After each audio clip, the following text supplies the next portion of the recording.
নমস্কার শ্রোতা বন্ধুরা, আপনারা শুনছেন বৃষ্টি ও গল্প।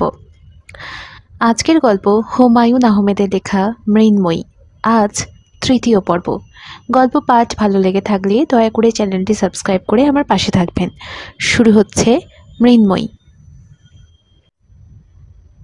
দোতলার টানা বারান্দায় বাবা বসে আছেন। বাবার পাশে আজহার চাচা। বারান্দায় চেয়ারগুলো এমনভাবে পাতা যে মুখোমুখি বসার উপায় নেই। দুজনে পাশাপাশি বসে আছেন। কথা বলার সময় আজহার চাচা বাবার দিকে তাকাচ্ছেন, হাত পা নাড়াচ্ছেন। বাবা মূর্তির মতো সামনের দিকে তাকিয়ে আছেন। ঠোঁট নাড়া দেখে আলাপের বিষয়বস্তু বোঝা যাচ্ছে না, তবে আজহার চাচার মুখ ভর্তি হাসি দেখে মনে হয় দারুণ মজার কোনো কথা হচ্ছে। বাবাকে দেখে মনে হচ্ছে তিনি বিরক্তির শেষ সীমায় পৌঁছে গেছেন। যে কোনো মুহূর্তে তিনি লাফ দিয়ে উঠে দাঁড়াবেন, সামনের বেতের গোল টেবিলটা লাঠি দিয়ে ফেলে দেবেন। এতে যদি বিরক্তি কাটা যায় তাহলে কাটা যাবে, যদি কাটা না যায় তিনি হয়তোবা দোতলার বারান্দা থেকে লাফ দেবেন। আমি সরাসরি তাদের কাছে গেলাম। আজহার চাচা আমাকে দেখে আনন্দিত গলায় বললেন, অনেক আগেই চলে যেতাম, তুই আসবি, তোর সঙ্গে দেখা হবে, এই জন্যই বসে আছি। তোর বাবা বলল তোর নাকি ইউনিভার্সিটি থেকে ফেরার কোনো টাইম নেই, কখনো দুপুর 3টায় ফিরিস, কখনো রাত 8টায়। আমি হাসলাম। হঠাৎ আপনার দেখা পেয়ে খুবই আনন্দ পাচ্ছি, এই জাতীয় হাসি আমার আসলেই ভালো লাগছে। চাচা, আপনি নাকি কবরের জন্য জায়গা কিনছেন? হ্যাঁ রে মা, কিনে ফেললাম। ধানমন্ডিতে যখন 1 বিঘা একটা প্লট কিনি খুবই আনন্দ পেয়েছিলাম। কবরের জায়গাটা কেনার পরও সমান আনন্দ পেয়েছি। তোর বাবাকে কিনে দিতে চাচ্ছি, সে কিনবে না। আপনি তো চাচা ডেঞ্জারাস মানুষ। ডেঞ্জারাস কেন রে মা? প্রথমে কাফনের কাপড় কিনে দিলেন, এখন কবরের জন্য জায়গা কিনে দিচ্ছেন। কয়েকদিন পর কবরের জায়গাটা বাঁধিয়ে ফেলবেন, তারপর মৌলবি রেখে দেবেন, সে প্রতি বৃহস্পতিবারে গিয়ে অজিফা পাঠ করবে। এদিকে কবরে কোনো ডেড বডি নেই, বাবা দিব্যি ঘুরে বেড়াচ্ছে। আজহার চাচা শব্দ করে হেসে উঠলেন। তার হাসি আর থামতেই চায় না। অনেক কষ্টে হাসি থামান, আবার হো হো করে ওঠেন। তোমার মেয়ের কথাবার্তা শুনেছ? জোকারি ধরনের কথাবার্তা। এই রকম কথা কয়েকটা শুনলে তো হাসতে হাসতে দম বন্ধ হয়েই মারা যাব। বলে কি কবরে কোনো ডেড বডি নেই, এদিকে প্রতি বৃহস্পতিবার অজিফা পাঠ হচ্ছে। বাবা বিরক্ত চোখে আমার দিকে তাকালেন, চোখের ভাষায় বলার চেষ্টা করলেন, তুমি কেন বুঝতে পারছো না আমি এই লোকটার সঙ্গ পছন্দ করছি না? কেন তুমি তারপরও মানুষটাকে প্রশ্রয় দিচ্ছ? তার সঙ্গে রসিকতা করার কোনো দরকার নেই। আচার চাচা বললেন, মৃন্ময়ী মা, আমার ছেলেটাকে আজ জোর করে ধরে নিয়ে এসেছি। ছোটবেলায় কত এসেছে, এখন আর আসতে চায় না। তার কথা তোর মনে আছে তো মা? ডাক নাম শুভ। তোদের বসার ঘরেও একা একা বসে আছে। ও চাটা কিছু খাবে কিনা একটু জিজ্ঞেস করিস তো। যা লাজুক ছেলে, মুখ ফুটে কিচ্ছু বলবে না। একে নিয়ে বিরাট বিপদে পড়েছি। তাকে এমন কোনো মেয়ের হাতে তুলে দিতে হবে যে তার নাকে দড়ি দিয়ে কেনি আঙুলে বেঁধে রাখবে। আমি বাবার দিকে তাকালাম। বাবা হতাশ দৃষ্টি দিয়ে ইশারায় বলার চেষ্টা করলেন, খবরদার ওই দিকে যাবি না। তার মনে ক্ষীণ সন্দেহ হলো, হতাশ দৃষ্টিটা আমি কি বুঝেছি? সে কারণেই হয়তো আজহার চাচার দিকে তাকিয়ে বললেন, তোমার ছেলে কি মেয়েদের সঙ্গে কথা বলে? সে শুনেছি কঠিন ধর্ম পালন করে। আজহার চাচা আন্তরিক ভঙ্গিতে বললেন, মৃন্ময়ী মা তো বাইরের কেউ না, তার সঙ্গে কথা বললে দোষ নেই। বাবা গম্ভীর গলায় বললেন, একটা ছেলে একটা মেয়ের সঙ্গে কথা বলবে, তার জন্য যদি দোষ গুণ বিচার করতে হয় তাহলে কথা না বলাই ভালো। মৃন্ময়ী, তোর যাওয়ার দরকার নেই। তোকে দেখে বেচারা হয়তো অস্বস্তিতে পড়বে। কি দরকার? তোকে দেখেও মনে হচ্ছে তুই খুব টায়ার্ড। তুই একটা হট শাওয়ার নে, নাস্তা খেয়ে রেস্ট নে। তোর পরিশ্রম বেশি হচ্ছে, তোর রেস্ট দরকার। আমি তাদের সামনে থেকে চলে এলাম। আমার কাছে মনে হচ্ছে কোনো একটা ঝামেলা হয়েছে, বড় কোনো ঝামেলা। বাবা মুখ শুকনো করে বসে আছেন, তিনি খুবই টেনশনে আছেন। আজহার চাচা তার ছেলে শুভকে নিয়ে বেড়াতে এসেছেন, এটাই কি টেনশনের কারণ? তিনি কিছুতেই চাচ্ছেন না আমি আজহার চাচা ছেলের সামনে যাই। বাবা যেখানে বসে আছেন আমার ঘর তার থেকে অনেক দূরে।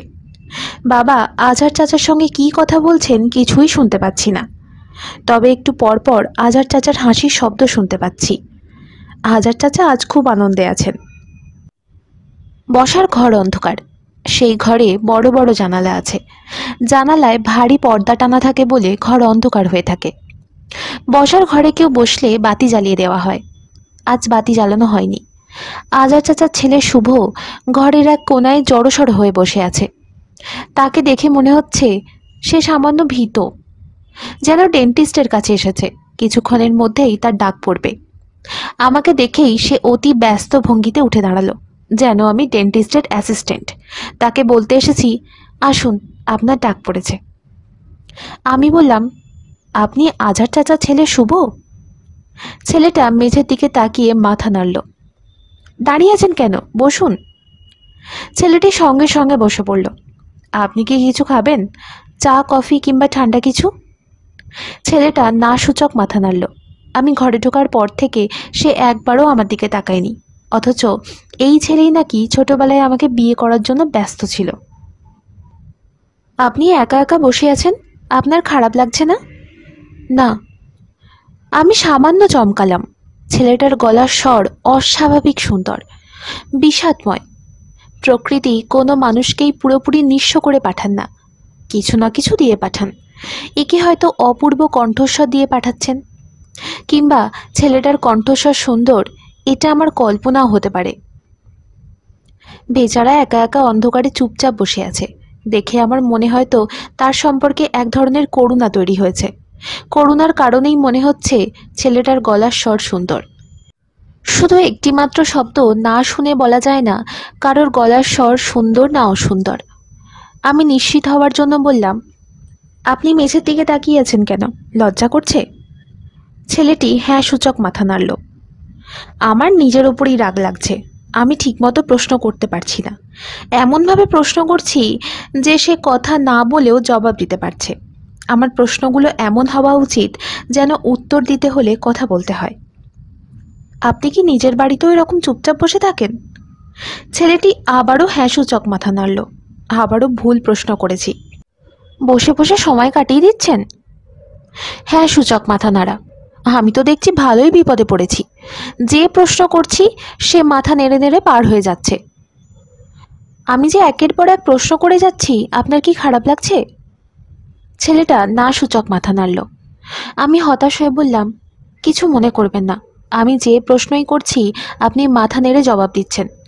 আমি আপনার গলার স্বর শুনতে চাচ্ছি।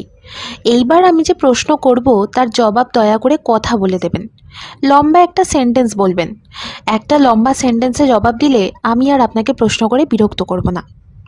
প্রশ্নটা হচ্ছে, আমি মার কাছে শুনেছি ছোটবেলায় আপনি নাকি আমাকে বিয়ে করার জন্য ব্যস্ত ছিলেন। এই ঘটনা কি আপনার মনে আছে? ছেলেটা ছোট্ট নিঃশ্বাস ফেলে বলল, মনে আছে, তবে তখন খুব বোকা ছিলাম, এখনো বোকা। যে বোকা সে কিন্তু বুঝতে পারে না যে সে বোকা। আমি বুঝতে পারি। আপনাকে কি এর আগে কেউ বলেছে যে আপনার গলার স্বর অস্বাভাবিক সুন্দর? হ্যাঁ বলেছে। একজন মৌলানা সাহেব ছিলেন, আমাকে কেরাত শেখাতেন, উনি বলেছেন। আর কেউ বলেনি? আপনি বলেছেন। ও হ্যাঁ, আমি তো একটু আগেই বললাম। আচ্ছা আমি যাই, আপনি আপনার মতো বসে থাকুন। রাত 11টার দিকে কাউসার স্যার টেলিফোন করলেন। খুব সহজ গলায় বললেন, মৃন্ময়ী ভালো আছো? আমি বললাম, জি স্যার ভালো আছি। আমার টেলিফোন নাম্বার পেলেন কোথায়? জোগাড় করেছি। কিভাবে জোগাড় করেছি সেই ইতিহাস বলে সময় নষ্ট করার প্রয়োজন দেখছি না। তুমি সত্যি ভালো তো? জি ভালো। হঠাৎ করে চলে গেলে, আমি দুশ্চিন্তায় পড়ে গিয়েছিলাম। রাগ করেননি তো স্যার? আপনার কাছ থেকে বিদায় নিয়ে আসা উচিত ছিল। উচিত অনুচিত বিচার করে তো মানুষ সবসময় কাজ করতে পারে না। তোমার সেই মুহূর্তে চলে আসতে ইচ্ছা করেছে, তুমি চলে গিয়েছো, ভালো করেছো। আপনার কাছে তো টাকা ছিল না। ফুচকাওয়ালাকে কি বলেছেন? ওইটা কোনো সমস্যা হয়নি। যে ছেলেটা তোমাকে ফলো করে তার নাম কি? নাম জানি না। জিজ্ঞেস করনি? না জিজ্ঞেস করিনি। ছেলেটা কে, কি করে? ঠিক জানি না। তার সঙ্গে তোমার কি কথা হয়েছে? স্যার, আমার বলতে ইচ্ছা করছে না। বলতে ইচ্ছা না করলে বলতে হবে না। তুমি কোনো সমস্যায় পড়লে আমাকে বলতে পারো। আমি খুব ভালো কাউন্সিলর। সব সমস্যার সমাধান আছে আপনার কাছে? সমস্যা থাকলে সমাধান থাকবেই। সমাধান আছে অথচ সমস্যা নেই, তা কি হয়? না, তা হয় না। তোমাদের ওদিকে কি বৃষ্টি হচ্ছে নাকি? আমি বৃষ্টির শব্দ শুনছি। বৃষ্টি হচ্ছে না। আমার একটা ঝড় বৃষ্টির সিডি আছে, ওই সিডিটা শুনছি। আমার মন যখন খুব ভালো থাকে তখন এই সিডিটা শুনি, আবার মন যখন খুব খারাপ হয় তখন এই সিডিটা শুনি। এখন তোমার মনের অবস্থা কি? খুব ভালো না খুব খারাপ? সেটা আপনাকে বলবো না। সহজভাবে কিছুক্ষণ কথা বলো প্লিজ। আমি সহজভাবেই বলছি। তোমার সঙ্গে কিছুক্ষণ গল্প করতে ইচ্ছা করছে। গল্প করুন। কোন বিষয় নিয়ে তোমার গল্প করতে ভালো লাগে সেই বিষয়টা বলো। যে কোনো বিষয় নিয়ে গল্প করতে পারেন। পৃথিবীর সব বিষয় আপনি জানেন। গল্প চালিয়ে যাওয়ার জন্য গভীর জ্ঞান লাগে না। যারা ভাষা ভাষা জানে তারাই সুন্দর গল্প বলতে পারে। জ্ঞানীরা ঝিম ধরে বসে থাকেন, তারা গল্প করতে পারেন না। আমি জ্ঞানী না, নিজের বিষয়ে কিছুটা জানি, এর বাইরে প্রায় কিছুই জানি না। জানি না বলেই ভালো গল্প করতে পারি। আমার কথা শুনে মনে হচ্ছে না আমি খুব ভালো গল্প করি? হ্যাঁ, মনে হচ্ছে। তুমি কি আমার বিষয়ে কিছু জানতে চাও? না তো। জানতে চাইলে বলতে পারি। আমার বাবা মা ভাই বোন তারা কোথায় থাকে, তারা পড়াশোনা কোথায় করছে, জানতে চাও না? না। আমার নিজের থেকেই তোমাকে কিছু বলতে ইচ্ছা করছে। আমার এমন কিছু বিষয় আছে যা শুনলে তুমি চমকে উঠবে। মানুষকে আপনি খুবই চমকাতে পছন্দ করেন, তাই না? তা করি, তবে আমার নিজের সম্পর্কে জেনে তুমি যে চমকটা খাবে সেটা রিয়েল। বাকিগুলো ফেব্রিকেটেড চমক, কষ্ট করে তৈরি করা। চমকে দেব? দিন। আমি রং নিয়ে তোমার সঙ্গে কথা বলেছিলাম, মনে আছে তো? আমি যখন স্থাপত্য বিষয়ের আন্ডার গ্র্যাজুয়েট স্টুডেন্ট তখন রঙের ব্যাপারটা আমার মাথার মধ্যে ঢোকে। আমাদের একজন টিচার ছিলেন, নাম জন রে জুনিয়র। উনি ঢুকিয়ে দেন। ক্লাসে বক্তৃতা দিতে গিয়ে তিনি বলেন 7টা রঙের বাইরে যে আরও অসংখ্য রং আছে তা বুঝতে পারার কিছু পদ্ধতি আছে। ড্রাগ নেওয়া হলো তার একটা। কিছু কিছু ড্রাগ আছে যা রক্তে মিশলে মস্তিষ্ক উত্তেজিত হয়। যেসব রং পৃথিবীতে নেই সেসব রং দেখা যায়। তিনি কিছু কিছু ড্রাগের নামও বলেন। তার একটা হচ্ছে এলএসডি। তুমি এলএসডির নাম শুনেছ?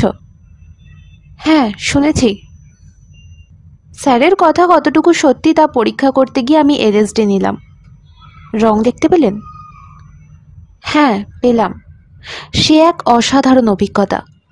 আমার ভুবন রঙের রঙময় হয়ে গেল। রঙের কোনো শেড না, পিওর কালার। আমি বর্ণনা করতে পারবো না বা এঁকেও দেখাতে পারবো না, কারণ এই রঙগুলো পৃথিবীতে নেই। মৃন্ময়ী, তুমি কি আমার কথা মন দিয়ে শুনছো? হ্যাঁ, শুনছি। অভিজ্ঞতাটা আমার জন্য এতটাই অসাধারণ ছিল যে আমার নিজের ভুবন এলোমেলো হয়ে গেল। একের পর এক এলএসডি ট্রিপ নিতে থাকলাম। এক সময় পুরোপুরি অসুস্থ হয়ে পড়লাম। আমাকে হাসপাতালে ভর্তি করতে হলো। দীর্ঘদিন চিকিৎসা করে সুস্থ করে তোলা হলো। এখন আপনি সুস্থ? না, এখনও ঠিক সুস্থ না। হঠাৎ হঠাৎ মাথার ভেতর রঙগুলো উঠে আসে। আমার চারপাশের পৃথিবী আনরিয়েল হয়ে যায়। আমি প্রবল ঘোরের মধ্যে চলে যাই। উদাহরণ দিয়ে বলি, মনে করো আমি কৃষ্ণচূড়া গাছের দিকে তাকিয়ে আছি। লাল ফুল, পিছনে ঘন নীল আকাশ। হঠাৎ লাল রঙের ফুলটা কয়েকটা ভাগে ভাগ হয়ে গেল। আকাশের নীল রংটাও বদলে গেল। রঙগুলোতে প্রাণ প্রতিষ্ঠা হলো। ওরা হয়ে গেল জীবন্ত। ওরা নিঃশ্বাস নিচ্ছে, নিঃশ্বাস ফেলছে, ছটপট করছে। কখনো কাঁদছে, কখনো রং হাসছে। বুঝতে পারছো কি বলছি? মনে হয় পারছি। এই ব্যাপারগুলো ঘটে যখন খুব পছন্দের কেউ আশেপাশে থাকে। সেন্টিমেন্টাল ফ্রেন্ড টাইপ কেউ। যখন আমি ফুচকা খাচ্ছিলাম, তুমি ছেলেটার সঙ্গে গল্প করতে গেলে। আমি তাকালাম কৃষ্ণচূড়া ফুলের দিকে। তখন ব্যাপারটা ঘটল। সব কিছু এলোমেলো হয়ে গেল। আপনি কি এখনো এলএসডি নেন? না, এখন আর নেওয়ার দরকার পড়ে না। আপনার কাছে কি এলএসডি আছে? হ্যাঁ আছে। কেন, তুমি কি একটা এলএসডি ট্রিপ নিয়ে দেখতে চাও রঙের ব্যাপারটা আসল কিনা? আমি বললাম, ঠিক বুঝতে পারছি না। অভিজ্ঞতার জন্য একবার নিয়ে দেখতে পারো, তবে না নেওয়াই ভালো। রঙের আসল রূপ দেখে ফেললে পৃথিবীর রূপ ভালো লাগবে না। পৃথিবীকে খুবই সাধারণ, খুবই পানসে মনে হবে। প্রায় মনে হবে দূর ছাই, এই পৃথিবীতে থেকে কি হবে। যারা এলএসডি নেয় তাদের মধ্যে আত্মহত্যার প্রবণতা এই জন্যই বাড়ে। অনেকক্ষণ তোমার সঙ্গে কথা বললাম, ঘুমাও। এই বলেই স্যার খট করে টেলিফোন নামিয়ে রাখলেন। তার প্রায় সঙ্গে সঙ্গেই মা ঘরে ঢুকলো। মার হাতে চায়ের বিরাট মগ। রাতে ঘুমোতে যাওয়ার আগে তিনি প্রায় এক বালতি গ্রিন টি খান। তার ডায়েটিশিয়ান বান্ধবী তাকে বলেছেন ঘুমোতে যাওয়ার আগে প্রচুর গ্রিন টি খেতে। গ্রিন টিতে আছে অ্যান্টিঅক্সিডেন্ট এবং ন্যাচারাল ভিটামিন ই। মা হাসি মুখে খাটে বসতে বসতে বললেন, তোর কি শুভর সঙ্গে দেখা হয়েছে? আমি কোনো জবাব দিলাম না। মা বললেন, আমার দেখা হয়েছে, আমি কথা বলেছি। আমাকে দেখে ঝাঁপ দিয়ে এসে কদমবুসি করে ফেলল। আমি বললাম, কেমন আছো? সে অন্যদিকে তাকিয়ে বলল, ভালো। এরপর বেশ কিছু সময় কাটালাম, অনেক কথা বলেছি। সে জবাব দিয়েছে, একবারও আমার দিকে না তাকিয়ে। এইসব আমাকে শোনাচ্ছ কেন? মজার ঘটনা, এই জন্য শোনাচ্ছি। তারপর আমি বললাম, পড়াশোনা কি করেছো? সে বলল, বিএ পরীক্ষা দিয়েছি, পাশ করতে পারবো না। আমি বললাম, এই প্রথমবার দিলে? সে বলল, জি না, আগেও দুবার দিয়েছি। মা শরীর দুলিয়ে হাসতে লাগলো। আমি বললাম, হাসির কিছু হয়নি মা, সে সত্যি কথা বলেছে, লুকায়নি। কেউ সত্যি কথা বললে তাকে নিয়ে হাসাহাসি করা যায় না। মা চোখ বড় বড় করে বললেন, তুই রেগে যাচ্ছিস কেন? এখনো তো ছেলেটার সঙ্গে তোর বিয়ের দলিল রেজিস্ট্রি হয়নি, আগে হোক, তারপর রাগ করিস। আমি বললাম, এসব কি বলছো তুমি? মা চায় চুমুক দিতে দিতে বললেন, তোর সঙ্গে ঠাট্টা করলাম, ঠাট্টাও করতে পারবো না? এই ঠাট্টা আমার ভালো লাগছে না। ঠাট্টা তো করাই হয় ভালো না লাগার জন্য। ঠাট্টা শুনে যদি তুই মজা পাস তাহলে তো আর ঠাট্টা থাকে না, সেটা হয়ে যায় রসিকতা। ঠিক আছে মা, ঠাট্টা করো। মা উঠে দাঁড়াতে দাঁড়াতে বললেন, তুই কিন্তু এলএসডি ট্যাবলেট আমাকেও দিবি, আমি খেয়ে দেখব রঙের ব্যাপারটা কি। আয়, আমরা মা মেয়ে দুজনে একসঙ্গে খাই। আমি মার দিকে অবাক হয়ে তাকিয়ে রইলাম। মা বললেন, টেলিফোনের প্যারালাল কানেকশন তো, তুই যখন কারোর সঙ্গে কথা বলিস তখন আমি মাঝে মাঝে শুনি। যেন টেলিফোনে লুকিয়ে কথা শোনা কোনো ব্যাপার না, এমন ভঙ্গিতে মা ঘর থেকে বের হয়ে গেলেন। প্রায় সঙ্গে সঙ্গেই ঘরে ঢুকে বললেন, তোকে তো আসল কথাটাই বলা হয়নি, নকল কথা দিয়ে ছোটাছুটি করছি। তোর রাজার চাচা তার ছেলের বিয়ের তারিখ ঠিক করতে এসেছেন। তোর বাবাকে বললেন, খুব খুশি, তার হাসি শুনতে পাচ্ছিলি না? তোর জন্য বিরাট একটা গিফটের প্যাকেট এনেছে, এখন খুলবি না পরে খুলবি? আমি মার দিকে তাকিয়ে আছি। মা গ্রিন টির মগে চুমুক দিচ্ছেন। তাকে দেখে মনে হচ্ছে চাটা খেয়ে তিনি খুব তৃপ্তি পাচ্ছেন। গাড়ি বারান্দার সিঁড়িতে, যেখানে দারোয়ান বা মালিরা সাধারণত বসে থাকে। ভাইয়া সেখানে বসে আছে, তার মুখ বিষণ্ণ। দেখেই মনে হচ্ছে কিছু একটা হয়েছে। শরীর কি খারাপ করেছে? ভাইয়া এমন মানুষ যে শরীর ভয়ঙ্কর খারাপ করলেও কাউকে কিচ্ছু জানাবে না। হয়তো তার কাছে শারীরিক কষ্ট অরুচিকর ব্যাপার, যা অন্যদের কাছ থেকে গোপন রাখতে হয়। ভাইয়া এ বাড়িতে থাকতে আসার দিন 15 পরের কথা। বাবা এক সকালবেলা গাড়ি বের করে আমাকে বললেন, টগরকে ডেকে নিয়ে আয় তো, ওকে কিছু জামা কাপড় কিনে দেবো। মৃন্ময়ী, তুইও চল আমাদের সঙ্গে। আমি ভাইয়াকে নিয়ে গাড়িতে উঠলাম। ড্রাইভার ঘটাং করে গাড়ির দরজা বন্ধ করলো। ভাইয়া গাড়ির দরজায় হাত রেখেছিল, তার হাতে 3টা আঙুল থেতলে গেল। সেই অস্পষ্ট গলায় বলল, উফ। বাবা বিরক্ত গলায় বললেন, কি হয়েছে? ভাইয়া বলল, কিছু হয় নাই। বাবা বললেন, দরজায় হাত রেখে বসেছিলে কেন? গাড়িতে চড়ারও কিছু নিয়ম কানুন আছে, লাফ দিয়ে গাড়িতে উঠে পড়লেই হয় না। ব্যথা পেয়েছো? ভাইয়া চাপা গলায় বলল, না। বাবা বললেন, ড্রাইভার চালাও, বনানী মার্কেটের দিকে যাও। আমি বললাম, না, আগে কোনো ডক্টরের কাছে চলো, ভাইয়া খুবই ব্যথা পেয়েছে, রক্ত পড়ছে, রক্তে তার শার্ট মাখামাখি হয়ে গেছে। আমরা একটা ক্লিনিকে গেলাম। ক্লিনিকের ডাক্তার সাহেব বললেন, কী সর্বনাশ, এই ছেলের তো একটা আঙুল ভেঙে গেছে, তাকে ঢাকা মেডিকেল কলেজে নিয়ে যান কিংবা পঙ্গু হাসপাতালে নিয়ে যান। বাবা বিরক্ত গলায় বললেন, একটা আঙুল ভেঙে গেছে তারপরও কোনো শব্দ করো নাই? এ তো ডেঞ্জারাস ছেলে, একে তো সর্বক্ষণ চোখে চোখে রাখা দরকার। টগর নামের অতি শান্ত অতি নম্র কিশোরটি একটা ডেঞ্জারাস ছেলে, এই চিন্তাটা বাবা কখনোই মাথা থেকে দূর করতে পারেনি। দূর কোনোদিন হবে বলেও আমার মনে হয় না। মানুষের প্রথম ধারণা সব সময় দীর্ঘস্থায়ী হয়। ভাইয়াকে এরকম অসহায় ভঙ্গিতে বসে থাকতে দেখে আমার খুবই মায়া লাগলো। এইখানে একটা ভুল কথা বললাম। ভাইয়াকে দেখলেই আমার মায়া লাগে, তাকে অসহায় ভঙ্গিতে বসে থাকতে দেখলেও মায়া লাগে, আবার সহায় ভঙ্গিতে বসে থাকতে দেখলেও মায়া লাগে। আমি বললাম, শরীর খারাপ নাকি? না মৃ, তোর সঙ্গে জরুরি কথা আছে। এইখানে বলবে না ঘরে যেতে হবে? ঘরে আয়। কথা যা বলার 1 মিনিটের মধ্যে বলে শেষ করতে হবে, আমার আজও ক্লাসে দেরি হয়ে গেছে। তাহলে এখানেই বলি। বলো। ভাইয়া ইতস্তত করতে লাগলো। আমি খুবই অবাক হলাম, এমন কি কথা যা আমাকে বলতে ভাইয়ার ইতস্তত করতে হচ্ছে? আমি ধমকের মতো করে বললাম, বলো তো কি বলবে। আমাকে কিছু টাকা দিতে পারবি? আমি হ্যান্ডব্যাগ খুলতে খুলতে বললাম, অবশ্যই পারবো, বলো কত টাকা লাগবে? 500 টাকায় হবে? 500 টাকায় হবে না, অনেক বেশি টাকা লাগবে। কারোর কাছ থেকে জোগাড় করে দিতে পারবি? অবশ্যই পারবো, বাবার কাছ থেকে এনে দেবো। টাকাটা যে আমার দরকার এটা জানলে বাবা দেবেন না। বাবাকে বলবো না, এখন দয়া করে বলো কত টাকা। 60,000 টাকা। আমি অবাক হয়ে বললাম, 60,000 টাকা? এত টাকা? ভাইয়া নিচু গলায় বলল, হ্যাঁ, বিকাল 4টার আগে টাকাটা লাগবে। মৃ, পারবি? না পারার তো কোনো কারণ দেখি না। বিকাল 4টার আগে দরকার। আমার মনে আছে।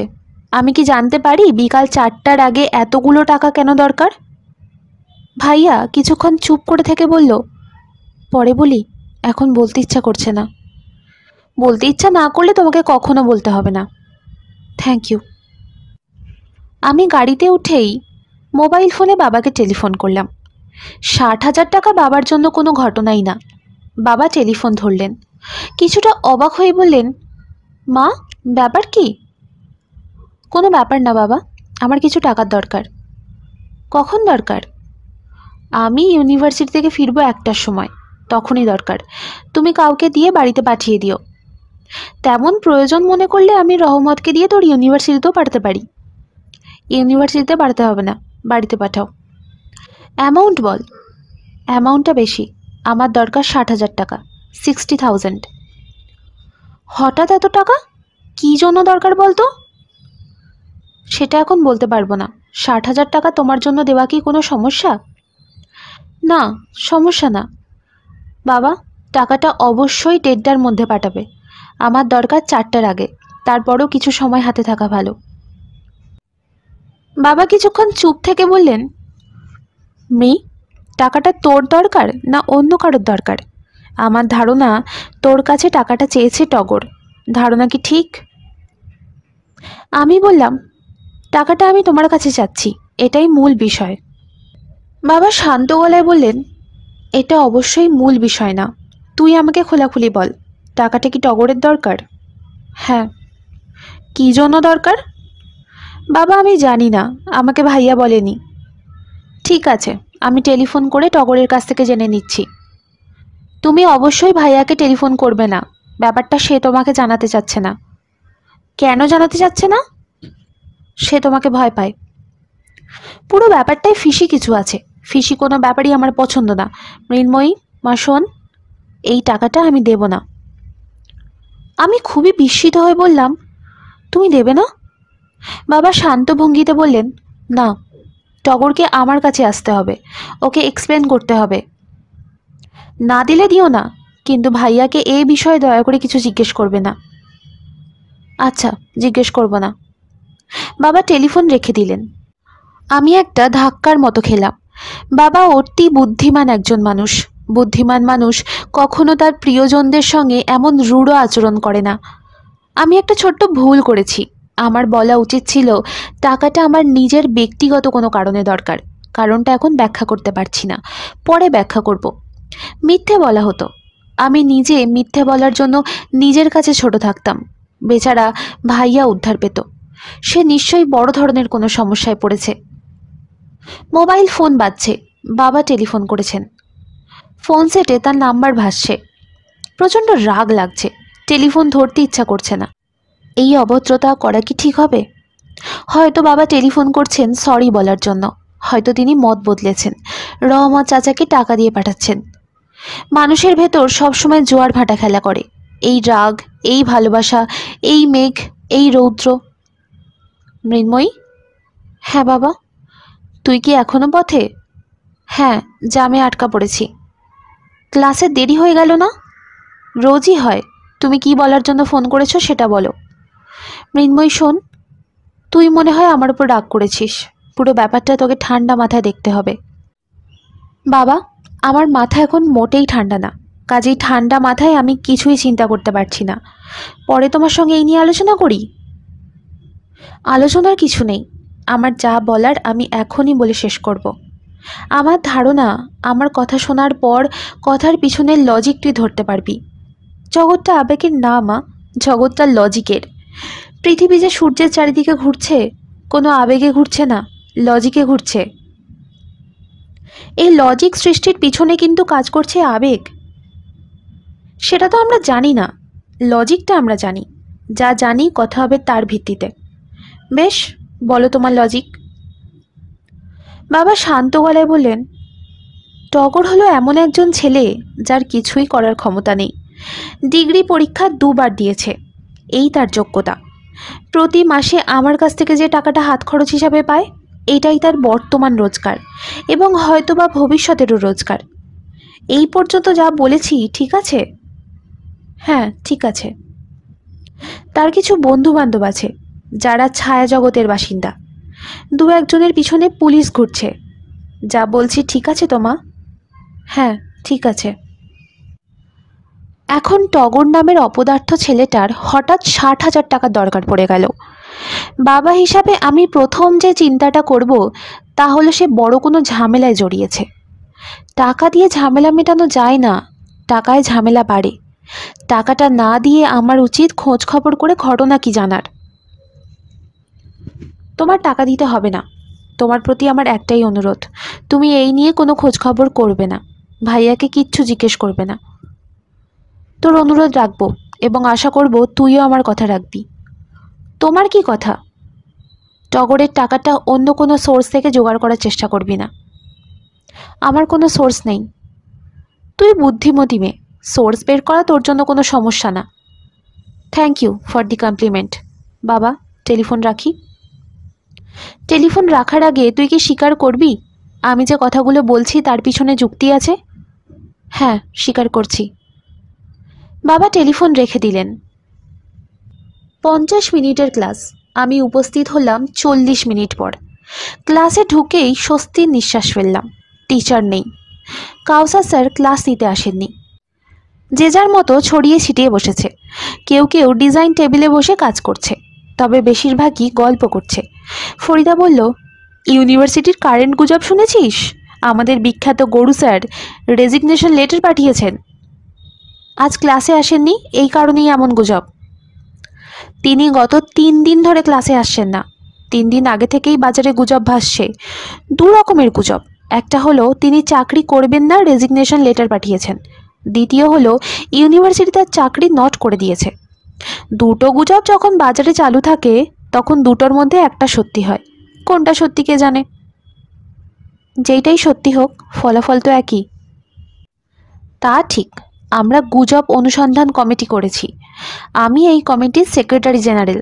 আমার দায়িত্ব হচ্ছে আজ বিকাল 4টার মধ্যে রিপোর্ট দেওয়া। তুই আমার সঙ্গে কাজ করবি? না। আমি কাজ শুরু করে দিয়েছি। স্যারের নাম্বারে টেলিফোন করেছি, সেই নাম্বারে কেউ ধরছে না। ইউনিভার্সিটি থেকে ঠিকানা নিয়ে তার বাসায় গিয়েছি, সেখানেও কেউ নেই। তবে বিভিন্ন জায়গায় স্পট লাগানো আছে, খোঁজ বের হয়ে পড়বে। তোকে দেখে মনে হচ্ছে হয় তোর প্রচণ্ড মন খারাপ, নয় তোর খিদা লেগেছে। কোনটা সত্যি? দুটোই সত্যি। আমি সকালে নাস্তা করিনি, আর আমার মনও খারাপ।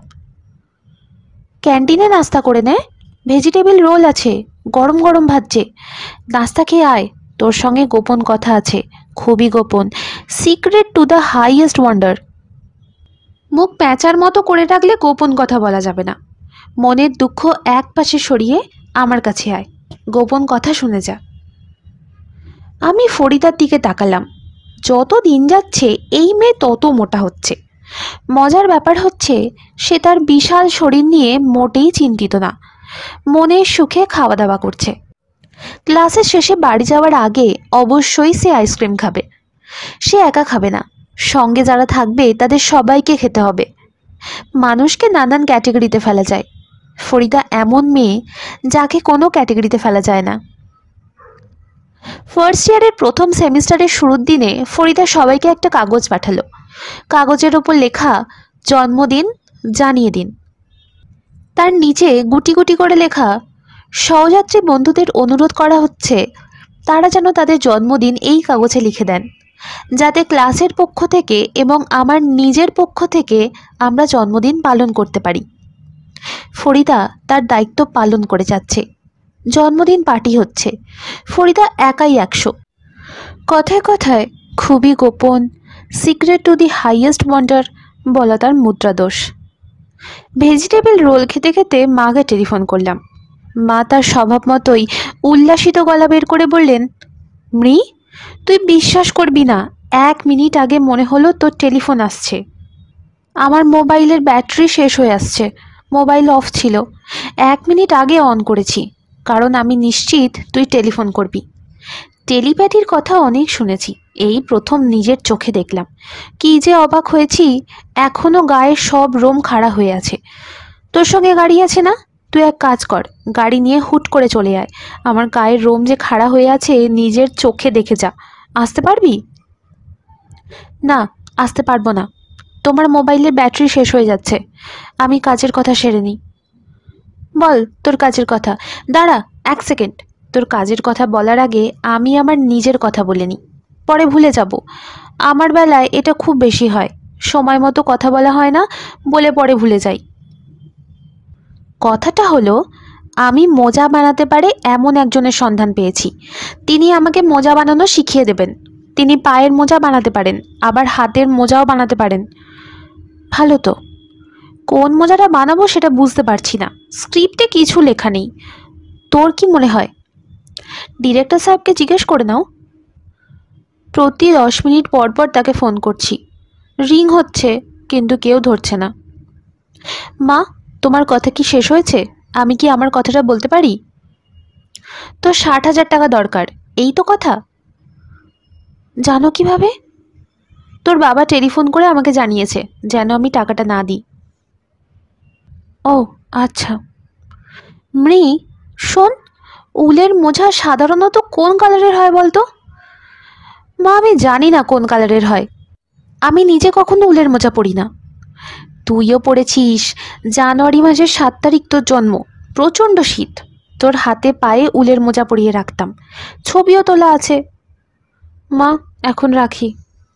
রাখতে হবে না, আমার মোবাইলের ব্যাটারি একদম শেষ পর্যায়ে, এক্ষুনি বন্ধ হয়ে যাবে। পিক পিক শব্দ হচ্ছে, শুনতে পাচ্ছিস না? পাচ্ছি। আয়, আমরা কথা বলতে থাকি, ব্যাটারিও শেষ, আমাদের কথাও শেষ। বেশ, কথা বলো। তুই এমন রাগি রাগি গলা করে রাখলে কথা বলবো কি? খেয়াল রাখবি, একে তো আমি মা, তার উপর বয়সে বড়, হি হি। শুধু শুধু হাসছো কেন? এত সুন্দর একটা ডায়লগ বলেছি, এই আনন্দে হাসছি। একে তো আমি মা, তার উপর বয়সে বড়। আমার নিজের কথা না, এত গুছিয়ে কথা বলবো এমন বুদ্ধি আমার নেই। পরশুরামের ডায়লগ। আমি কি করি জানিস? নানান জায়গা থেকে ইন্টারেস্টিং ডায়লগ মুখস্থ করে রাখি, সময় বুঝে ব্যবহার করি। ভালো। মৃ, এক্ষুনি ব্যাটারি চলে যাবে, টাটা বাই বাই বলে দে। মা শোনো, আহ্লাদি করতে একটুও ইচ্ছা হচ্ছে না। আমার প্রচণ্ড মন খারাপ, শরীরও খারাপ, সব মিলিয়ে কেমন এলোমেলো লাগছে। মন ভালো করে দিই? কোনো প্রয়োজন নেই মা। তোমার কথা শুনে মাথাও ধরে গেছে। মানসিক যন্ত্রণাটা শারীরিক যন্ত্রণা টার নিচ্ছে।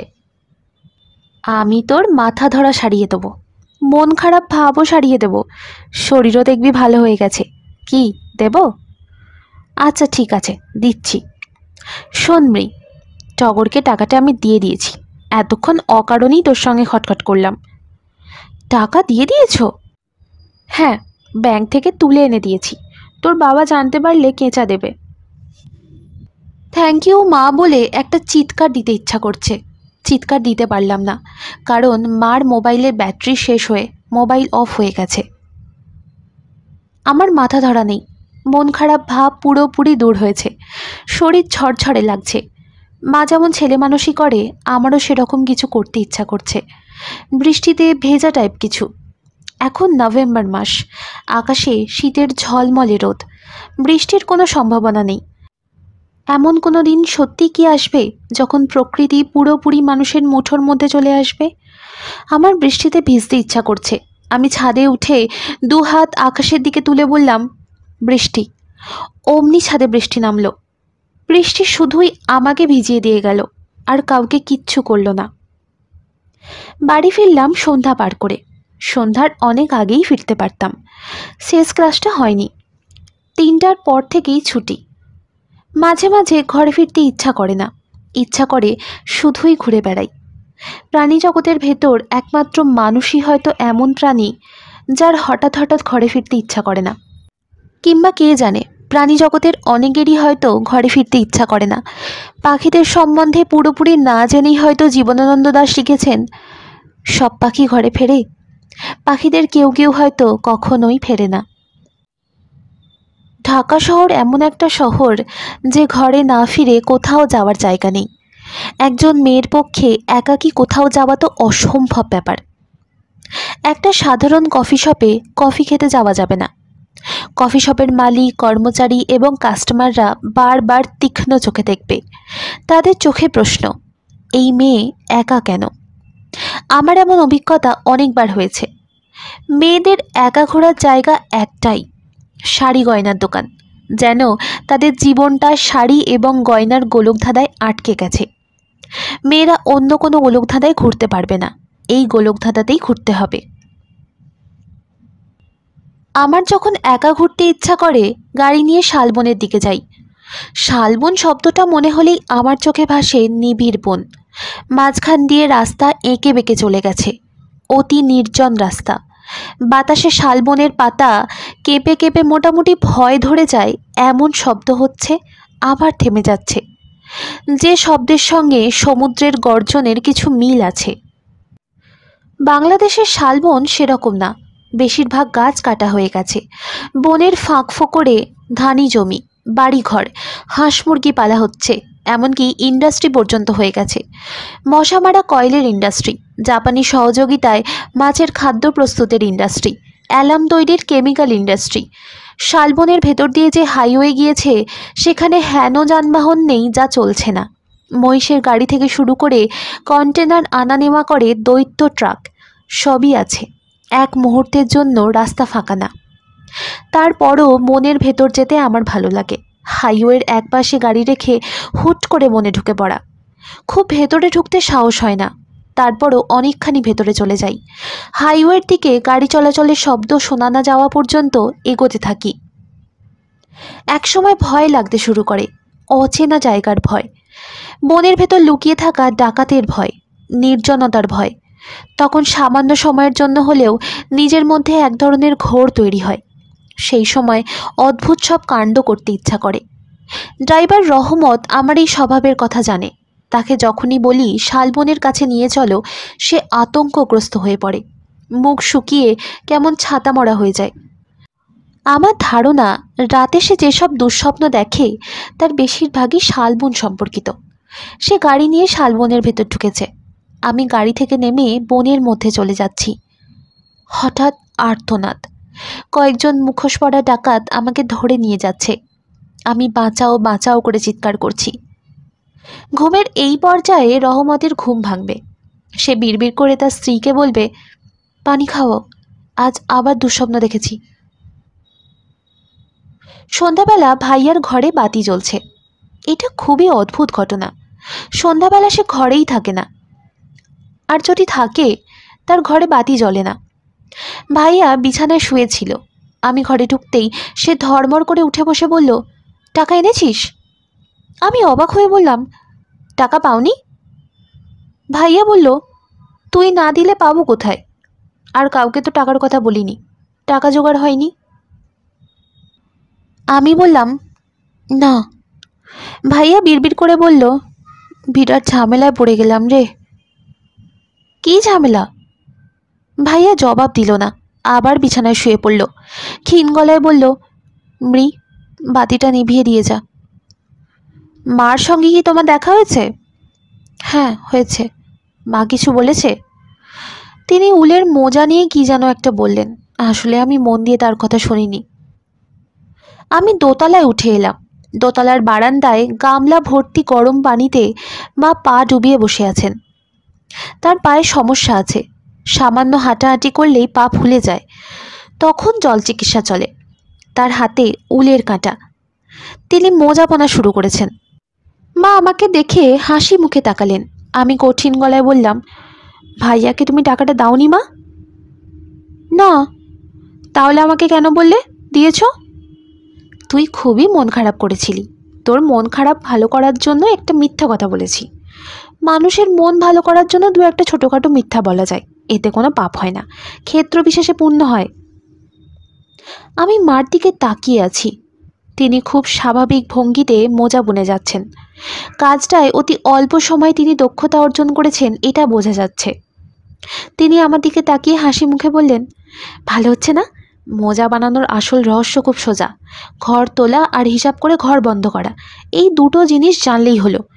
তুই যদি চাস তোকে আমি মোজা বানানো শিখিয়ে দিতে পারি। তোর বুদ্ধি বেশি তো, তুই খুব তাড়াতাড়ি শিখে ফেলবি। শিখবি? তোমার কাছ থেকে কিছুই শিখবো না মা। কার কাছ থেকে শিখবি? তোর বাবার কাছ থেকে? দাঁড়িয়েছিস কেন? বস, এতে আমার খুব লাভ হবে। কী লাভ হবে? নাটকে আমার সিকোয়েন্সটা হচ্ছে, আমি শূন্য দৃষ্টিতে ঘরের দেওয়ালের দিকে তাকিয়ে থেকে উল বুনবো। তুই যদি আমার সামনে বসিস তাহলে আমি তোর দিকে তাকিয়ে উল বুনবো, এতে প্র্যাকটিসটা হবে। আমি মার সামনের মোড়ায় বসলাম। মা মাথা নিচু করে অস্পষ্টভাবে হাসলেন।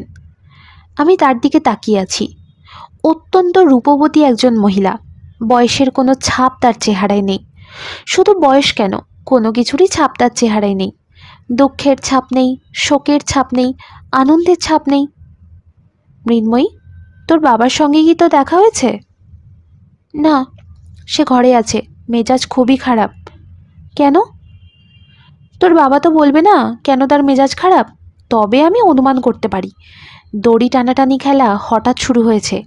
তোর বাবা সবসময় ভেবেছে তার শক্তি ভালো, দড়ি টানাটানি শুরু হলে সে অনায়াসে জিতবে। এখন বুঝতে পেরেছে জেতা তো দূরের কথা, তার ফেল নিয়েই টানাটানি। কী বলতে চাচ্ছ, পরিষ্কার করে বলো তো মা। ফেল নিয়ে টানাটানির ব্যাপারটা আগে বলি। এক ছেলে ক্লাস 4-এর ছাত্র, পরীক্ষার রেজাল্ট আউট হয়েছে। রেজাল্ট এতই খারাপ হয়েছে যে হেডমাস্টার সাহেব বলেছেন এই ছেলেকে ক্লাস 4-এ রাখার কোনো দরকার নেই, এক ক্লাস নিচে নামিয়ে দিন। ছেলের বাবা ছেলেকে জিজ্ঞেস করেছেন, কী রে বাবা, পাশ করেছিস? ছেলে বিরক্ত হয়ে বলল, রাখো তোমার পাশ, আমার ফেল নিয়েই টানাটানি। মা, তুমি কি বলতে চাচ্ছ, পরিষ্কার করে বলো।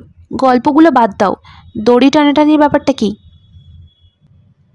তোর বাবা এবং আজহার সাহেব, এই দুজনের মধ্যে দড়ি টানাটানি হচ্ছে। অনেক দিন থেকেই হালকা হালকাভাবে হচ্ছিল, এখন প্রবল টানাটানি শুরু হয়েছে। তোর বাবার অবস্থা কাহিল। আজা চাচা বলতে গেলে তাকে টেনেই নিয়ে যাচ্ছেন। তোর বাবা মাটিতে পাই রাখতে পারছেন না, দড়ি কি টানবে? হি হি। হাসা বন্ধ করো মা। তুই না বললেও হাসা বন্ধ করতাম, হাসতে গিয়ে আমার উল বোনার গন্ডগোল হয়ে গেল। দুটা ঘর ফেলে দিয়েছি, কি সর্বনাশ। দুটা ঘর ফেলে দিয়েছ? তোমার বিরাট সর্বনাশ হয়ে গেছে তাই না মা? জগৎ সংসার আউলে গেছে।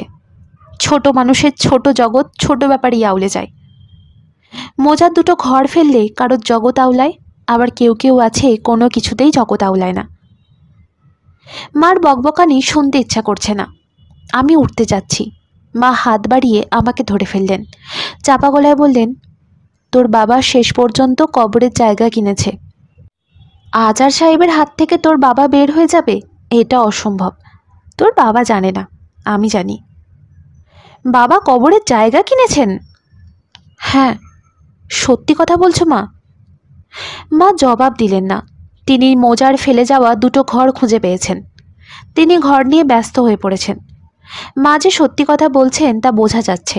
সত্যি বলে তিনি থেমে গেছেন, কিন্তু আমাকে একটা সমস্যায় ফেলে দিয়েছেন। মাথার ভেতর ঢুকিয়ে দিয়েছেন আজহার নামের বোকা টাইপের মানুষটা আমার অতি বুদ্ধিমান বাবাকে নিয়ন্ত্রণ করছে। বাবা বুঝতেও পারছেন না। তিনি নিজেকে রেলের ডিজেল ইঞ্জিন ভাবছেন, অতি দ্রুত এগোচ্ছেন। কিন্তু যে রেল লাইনের উপর দিয়ে তিনি যাচ্ছেন সে রেল লাইন যে অন্য একজন পেতে দিয়েছে তা বুঝতে পারছেন না। রাতে খেতে বসে খুব সহজ ভঙ্গিতে জিজ্ঞেস করলাম, বাবা তুমি কবরের জন্য জায়গা কিনেছো নাকি? বাবা বিরক্ত হয়ে বললেন, কে বলেছে? তার মানে তুমি কিনেছো? হ্যাঁ কিনেছি। প্রতিদিন এসে ঘ্যানর ঘ্যানর ভালো লাগে না। মা হাসি মুখে বললেন, তোমার তো সব ব্যবস্থা হয়েই গেল। কাফনের কাপড় আছে, কবরের ব্যবস্থাও হয়ে গেল।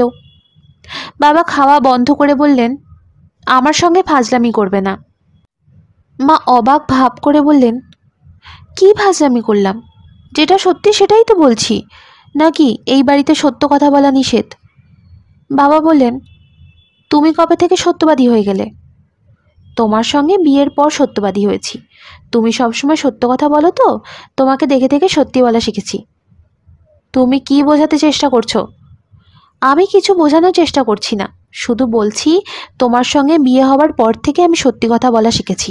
এর আগে প্রচুর মিথ্যে কথা বলতাম। ক্লাস 10-এ বান্ধবীরা নববর্ষে সবাইকে উপাধি দেয়। আমার উপাধি কী ছিল জানো? মিথ্যা রানী। বাবা আগুন চোখে তাকিয়ে রইলেন। মা বললেন, মনে হচ্ছে তুমি আমার কথা বিশ্বাস করছো না। ক্লাস 10-এ সাফিয়া নামের একটা মেয়ে পড়তো, ওর টেলিফোন নাম্বার দিচ্ছি, ওকে জিজ্ঞেস করো। বাবা চেয়ার ছেড়ে লাফ দিয়ে উঠে দাঁড়ালেন।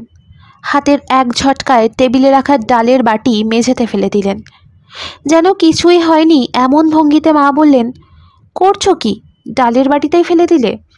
ডালটাই সবচেয়ে ভালো হয়েছিল। মুরগির মাংসের বাটিটা ফেলতে, খেতে জঘন্য হয়েছে। আমি বাবার দিকে তাকিয়ে বললাম, বাবা দয়া করে নিজেকে সামলাও এবং খাওয়া শেষ করো। বাবা বসে পড়লেন। মা বললেন, আমাকে সরি বলার কোনো দরকার নেই। বাবা শীতল গলায় বললেন, সরি। আমি তাকিয়ে আছি বাবার দিকে। বাবা নিজের ওপর কন্ট্রোল পুরোপুরি হারিয়ে ফেলেছে। ভাত মুখে দিচ্ছেন, কিন্তু তার হাত কাঁপছে। বাবা নিচু গলায় বললেন, নানান টেনশনে থাকি, নিজের ওপর কন্ট্রোল কমে যাচ্ছে। আমি আসলেই দুঃখিত, এরকম আর কখনো হবে না। সংবাদপত্রের ভাষায় এই ধরনের বক্তব্য হলো নিঃশর্ত ক্ষমা প্রার্থনা।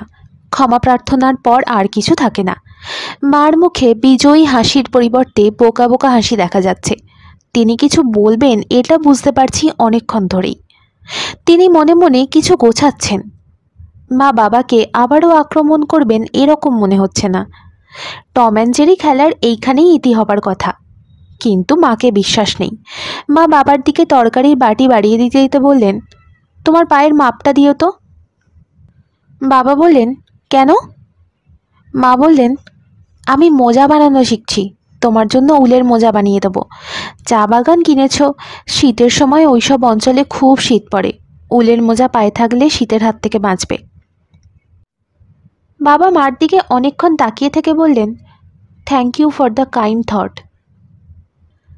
আমি মোজা বানানো কার থেকে শিখেছি জানলে তুমি আরও অবাক হবে। বাবা খাওয়া বন্ধ করে মার দিকে তীক্ষ্ণ চোখে তাকালেন। আমিও তাকালাম। টম অ্যান্ড জেরি খেলা এখনও শেষ হয়নি। মার মুখে আনন্দময় হাসি। মা হাসি হাসি মুখে বললেন, মোজা বানানো শিখেছি টগরের মার কাছে।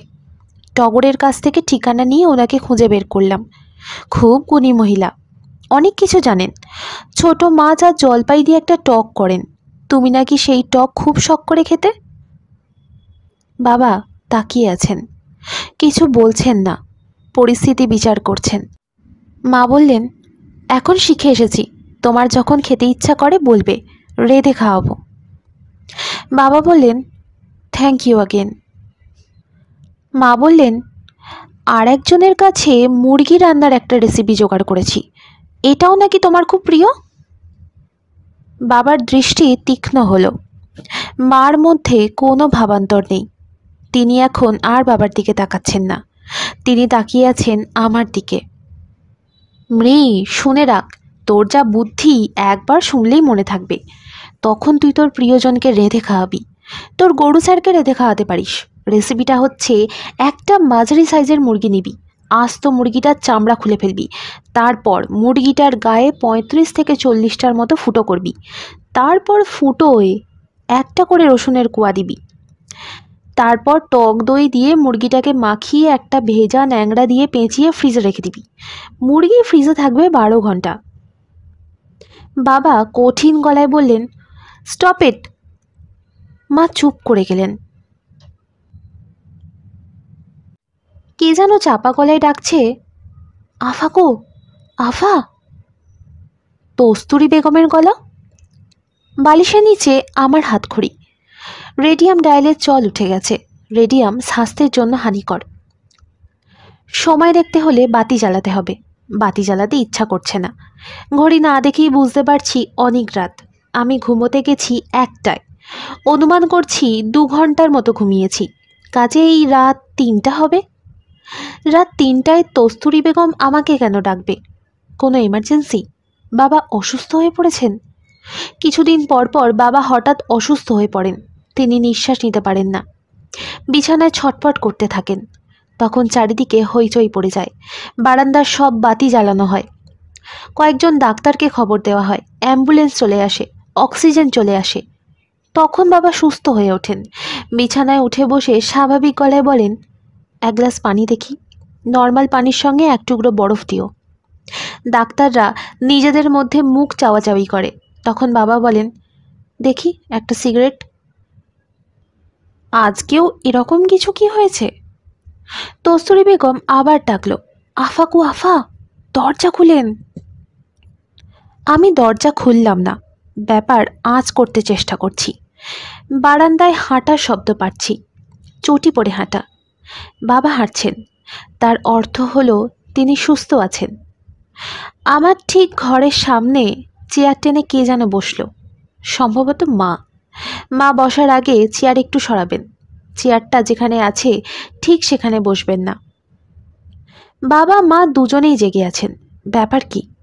আমি দরজা খুললাম। কস্তুরী বেগম বলল, বাড়ি ভর্তি পুলিশ আফা, চেকিং হতেছে। মা চেয়ারে শান্ত ভঙ্গিতে বসে আছেন। বাবা বারান্দায় নেই, মনে হয় নিচে গেছেন। মা আমাকে দেখে আঁতকে ওঠার মতো করে বলল, তোর গালে এটা কি? মশা কামড়ালো না পিম্পল? বাড়ি পুলিশ ঘিরে আছে, প্রতিটি ঘর সার্চ করা হচ্ছে।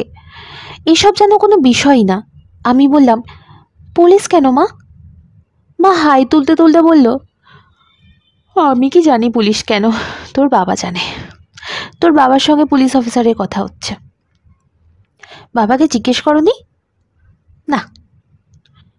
ভাইয়ার কোনো বন্ধুর খোঁজ করছে? জানি না। ভাইয়া কোথায় সেটা জানো নাকি সেটাও জানো না? টগরকে তো পুলিশ আগেই ধরে নিয়ে গেছে। আগেই নিয়ে গেছে মানে? কখন নিয়ে গেছে? 10-15 মিনিট হলো নিয়ে গেছে। বেশ ভদ্রভাবেই নিয়েছে। পুলিশ অ্যারেস্ট করার সময় হাত কড়া পরায়, কোমরে দড়ি বাঁধে, সেসব কিছুই করেনি। আমি নিচে নামলাম। বাবা একজন পুলিশ অফিসারের সঙ্গে কথা বলছেন। তিনি ইশারায় আমাকে চলে যেতে বললেন। বাবাকে খুব বিচলিত মনে হলো না। তিনি কোনো বড় ঝামেলায় পড়েছেন এমন কোনো ছাপ তার মুখে নেই। আমি আবারও দোতলায় উঠে এলাম। মা শুকনো গলায় বললেন, রাতের ঘুমটা আমার দরকার ছিল। কাল শুটিং, না ঘুমালে মুখ চিমসা হয়ে থাকবে। আমি বরং তোর ঘরে শুয়ে থাকি। শুয়ে থাকো। ঘুমের ওষুধ খেয়ে শুয়ে থাকি। শুয়ে থাকলাম, ঘুম হলো না, এটা তো কাজের কথা না, কি বলিস? তোমার যা ইচ্ছা করো মা, বিরক্ত কর না প্লিজ। তুই জেগে থেকে কি করবি? তুইও শুয়ে পড়, যা করার তোর বাবাই করবে, পুলিশকে টাকা খাওয়াতে হবে। মা, তুমি ঘুমাও, আমি বাবার জন্য অপেক্ষা করব। যা ইচ্ছা কর, আমাকে ঘুমোতেই হবে। কস্তুরী বেগম খুব ভয় পেয়েছে। সে একটু পর পর বারান্দায় এসে আমাকে দেখে যাচ্ছে। ভীতু মানুষরা সাহসী মানুষদের আশেপাশে থাকতে পছন্দ করে। সে হয়তো আমাকে খুব সাহসী ভাবছে। একবার একটা বই পড়েছিলাম, বইটার নাম অ্যানাটমি অফ ফিয়ার। ভয় কত রকম কি তার ব্যাখ্যা। বইটার লেখক বলছেন সব মানুষের ভেতর কিছু আদিম ভয় লুকিয়ে থাকে। সে জন্ম থেকে মৃত্যু পর্যন্ত এই ভয় লালন করে। খুব অল্প সংখ্যক মানুষই সেই আদিম ভয়ের মুখোমুখি হয়। আফা গো, চা কফি কিছু খাইবেন? চা খাবো, আমার জন্য আর বাবার জন্য চা বানিয়ে নিয়ে এসো। তুমি কি খুব ভয় পেয়েছো? পাইছি আফা, ভয়ে আমার শরীর কাঁপতেছে। ভয় পাওয়ার কিছু নেই, তোমাকে তো পুলিশ কিছু বলবে না। পুলিশের কি কিছু ঠিক আছে আফা? এরা জালিম, এরা করতে পারে না এমন কাম নাই। যাও, চা নিয়ে এসো। পুলিশ কি এখনো আছে না চলে গেছে?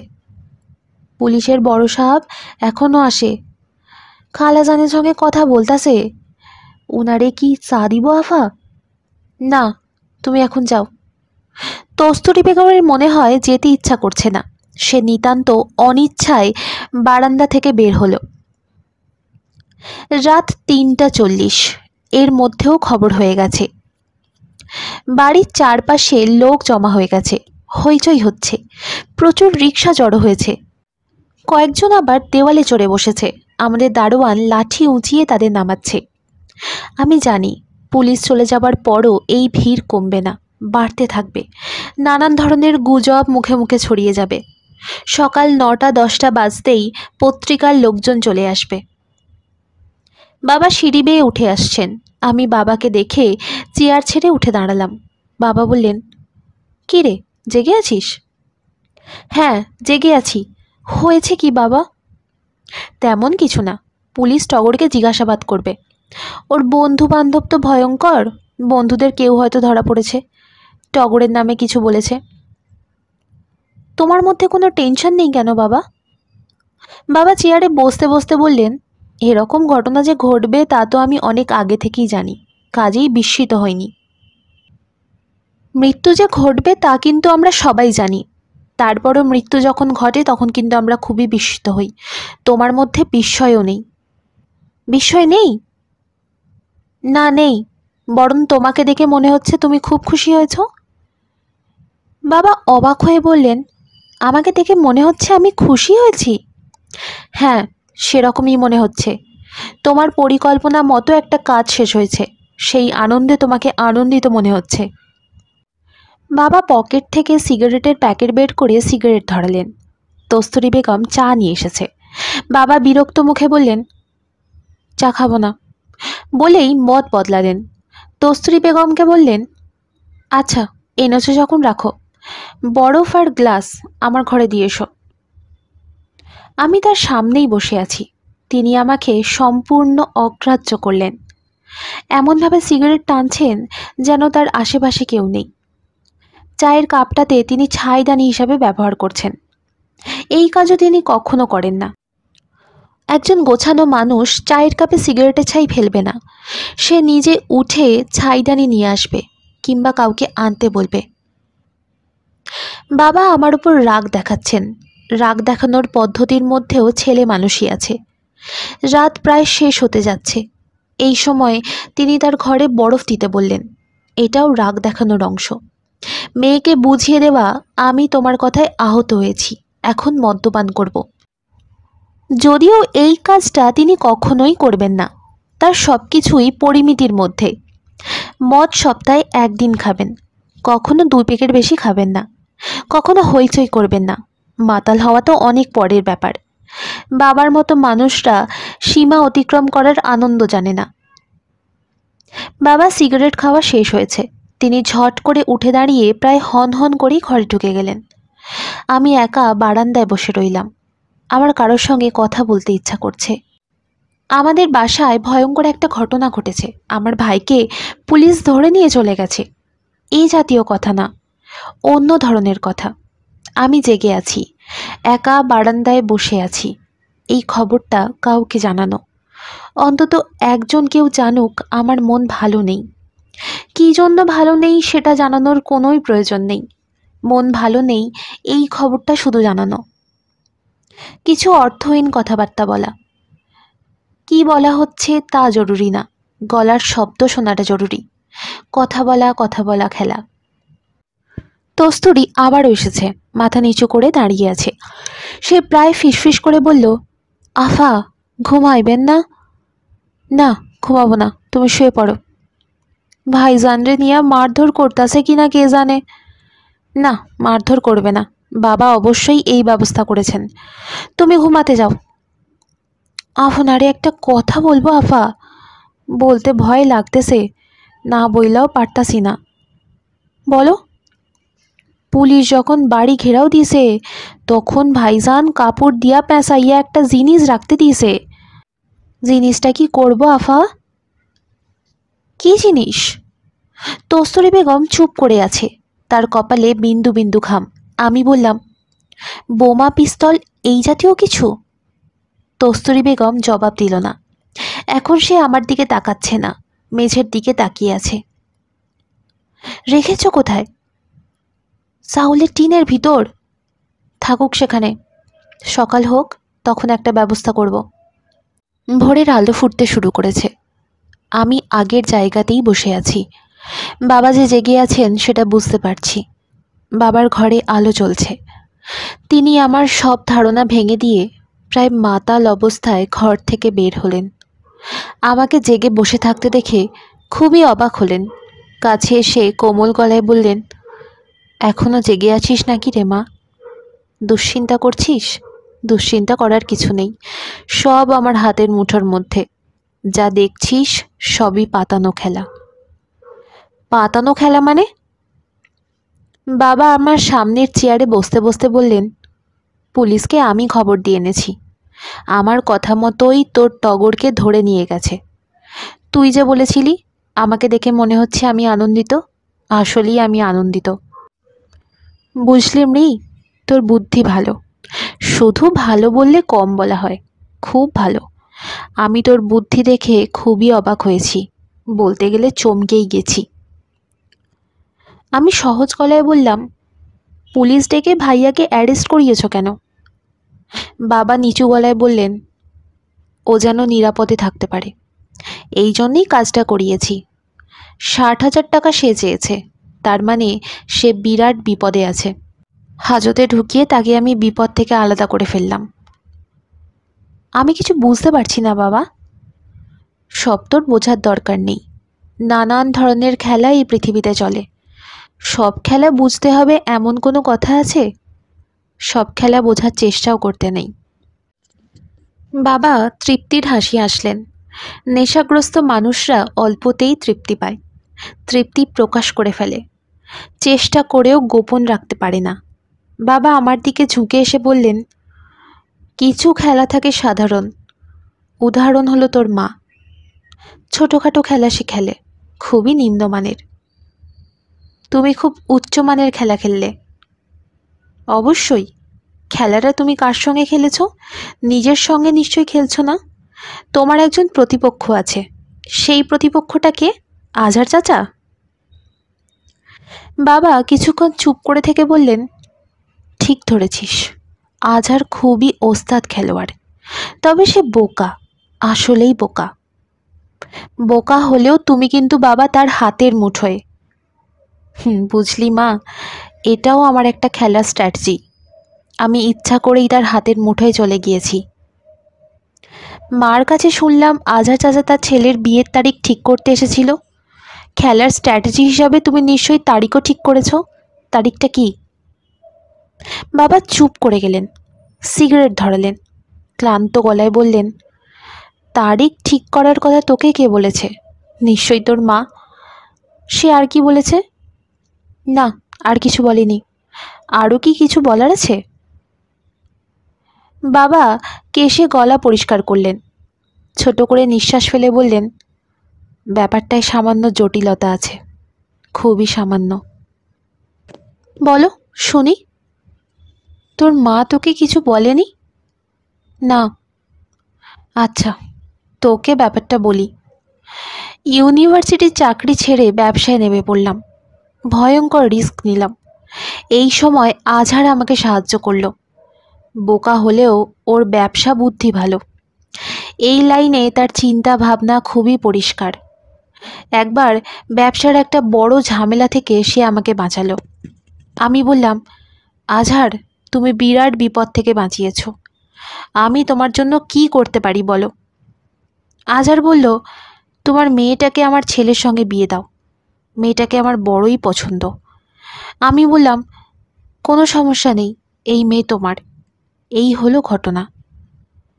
আমি বললাম, বড় কোনো ঘটনা তো না, সব বাবা মারাই ছেলেদের ছোট থেকে বিয়ে ঠিক করে রাখে, তুমি এটাকে এত গুরুত্ব দিচ্ছ কেন? গুরুত্বের সঙ্গে তো নিচ্ছি না। গুরুত্বের সঙ্গে নিচ্ছি তোকে কে বলল? বলার ভঙ্গি থেকে মনে হচ্ছে তুমি গুরুত্বের সঙ্গে নিচ্ছ। বাবা ছোট নিঃশ্বাস ফেলে বলল, আজহার যেটা ধরে সেটা ছাড়ে না। বিয়ের ব্যাপারটা সে ছাড়ল না। যখনই বড় কোনো বিপদে পড়ি সে আমাকে বিপদ থেকে উদ্ধার করে, আর তারপর ছেলের সঙ্গে বিয়ের ব্যাপারটা মনে করিয়ে দেয়। আমি বলি, সব ঠিক আছে, কোনো সমস্যা নেই। তারপর একদিন আজহার চাচা বলল, এক কাজ করি, মৌলানা ডাকিয়ে বিয়ে পড়িয়ে দিই। আমি বললাম, তা কি করে হয়, দুজনেই শিশু, এদের বিয়ে হবে কি করে? সে বলল, বাপ মায়ের ইচ্ছায় বিয়ে হবে, বাপ মার জন্যই এরা পৃথিবীতে এসেছে, বাপ মার অধিকার আছে তাদের বিয়ে দেওয়ার, ফালতু চুক্তি। আমি শান্ত গলায় বললাম, তারপর কি হলো? মৌলানা এসে বিয়ে পড়িয়ে দিল? অনেকটা সেরকমই, বিয়ে বিয়ে খেলা, বিড়ালের বিয়ে হয় না, সেরকম আর কি। মা বিয়েটা মেনে নিল? তোর মা খুবই চিৎকার চেঁচামেচি করেছে। বিয়েটাকে আমি তেমন গুরুত্ব দিইনি, তোর মা চেঁচামেচিকেও গুরুত্ব দিইনি। এখন বিষয়টাকে গুরুত্ব দিচ্ছ? পাগল হয়েছিস নাকি? গুরুত্ব দেব কি জন্য? আইনের চোখে এ বিয়ে অসিদ্ধ। আজহার একটা খেলা আমার সঙ্গে খেলেছে, ব্যাপারটা আমার বুঝতে সময় লেগেছে। এক একবার যে মহা বিপদে পড়েছি, বিপদগুলিও তারই তৈরি করা। সে আমাকে ফেলেছে, আবার সেই টেনে তুলেছে। দাবা খেলার হার জিত কোথায় ঠিক হয় জানিস? এন্ড গেমে। মিডিল গেমে আমি ধরা খেয়েছি, এন্ড গেমে আজহার ধরা খাবে। তুই কি ভেবেছিস সে শুধু শুধু আমাকে কাফনের কাপড় দিয়েছে, কবরের জন্য জায়গা কিনে দিয়েছে? সে একটা মেসেজ আমাকে দেওয়ার চেষ্টা করেছে, সে আমাকে একটা ওয়ার্নিং দিল। বাবা আর একটা সিগারেট ধরালেন। আমি বাবার সামনে থেকে উঠে গেলাম, ছাদে যাব। অনেক দিন ভোর দেখা হয়নি, আজ সুযোগ পাওয়া গেল। এই মুহূর্তে কারোর সঙ্গে কথা বলতে ইচ্ছা করছে, খুব কাছের কোনো মানুষ, সেন্টিমেন্টাল ফ্রেন্ড। আকাশে মেঘ করেছে। শহরের মানুষ চারিদিকে তাকায়, আকাশের দিকে তাকায় না। কখন আকাশে মেঘ করে কখন মেঘ কেটে যায় বুঝতেই পারে না। আজ মেঘ করেছে আয়োজন করে, যেন মেঘমালা উঁচু গলায় বলছে, হে নগরবাসী, তাকাও আমার দিকে। নগরবাসী মেঘ দেখছে কিনা আমি জানি না, তবে আমি দেখছি। মনে হচ্ছে আজ ঘন বর্ষণ হবে। এই বর্ষণ দিয়ে কি আষাঢ়ের শুরু?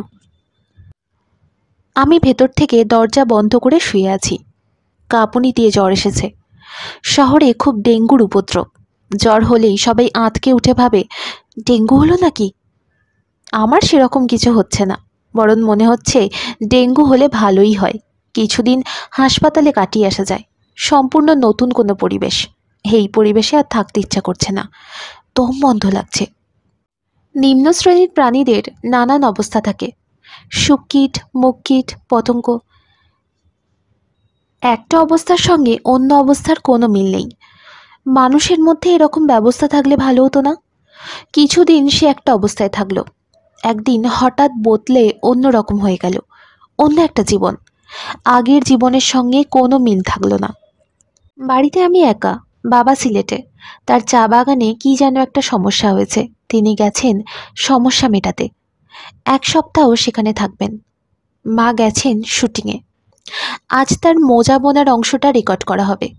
কাজ কীরকম চলছে একটু পরপরই তিনি টেলিফোন করে জানাচ্ছেন।